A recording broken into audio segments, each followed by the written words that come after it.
বর্ষার দিনে হঠাৎ বৃষ্টিতে ভিজতে কার না ভালো লাগে। কেউ শখের বশে, কেউ বা প্রয়োজনের তাগিদে ভিজে যান ঝুম বৃষ্টিতে।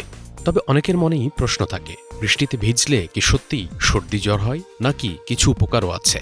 বিশেষজ্ঞরা বলছেন, নির্দিষ্ট সময় ও সঠিক উপায়ে বৃষ্টিতে ভেজা শরীর ও মনের জন্য উপকারী হতে পারে। বৃষ্টির পানিতে প্রাকৃতিকভাবে অ্যালকানাইন উপাদান থাকে, যা চুলের জন্য উপকারী বলে মনে করা হয়। এটি চুলের গোড়া পরিষ্কার রাখতে সহায়তা করে এবং খুশকি কমাতেও ভূমিকা রাখতে পারে। বৃষ্টিতে ভেজার পর পরিষ্কার পানি ও শ্যাম্পু দিয়ে চুল ধুয়ে ফেললে চুল আরও সতেজ ও প্রাণবন্ত দেখায়। শুধু চুলই নয়, বৃষ্টির সময় বাতাসে থাকা জলীয় বাষ্প ত্বকের আর্দ্রতা বজায় রাখতে সাহায্য করে। বৃষ্টির পরে পরিবেশে ধুলাবালি ও কিছু ক্ষতিকর জীবাণুর উপস্থিতিও কমে যায়, ফলে ত্বক কিছুটা সতেজ ও নমনীয় অনুভূত হতে পারে।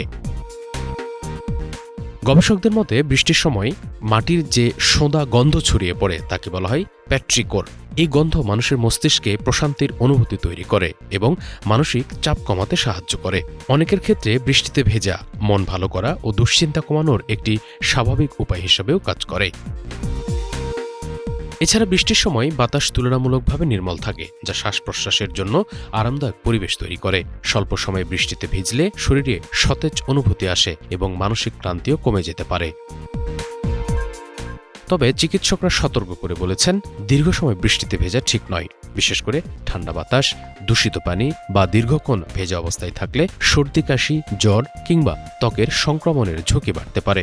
তাই 10 থেকে 15 মিনিটের বেশি বৃষ্টিতে না ভেজাই ভালো। ভেজার পর যত দ্রুত সম্ভব শুকনো কাপড় পরা ও হালকা গরম পানি দিয়ে গোসল করা উচিত।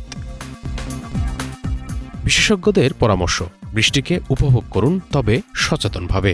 কারণ সঠিকভাবে বৃষ্টিতে ভেজা যেমন মনকে আনন্দ দেয়, তেমনি শরীরেও এনে দিতে পারে এক ধরনের সতেজতা ও স্বস্তি। শুভ ইসলাম, বাংলা ভিশন।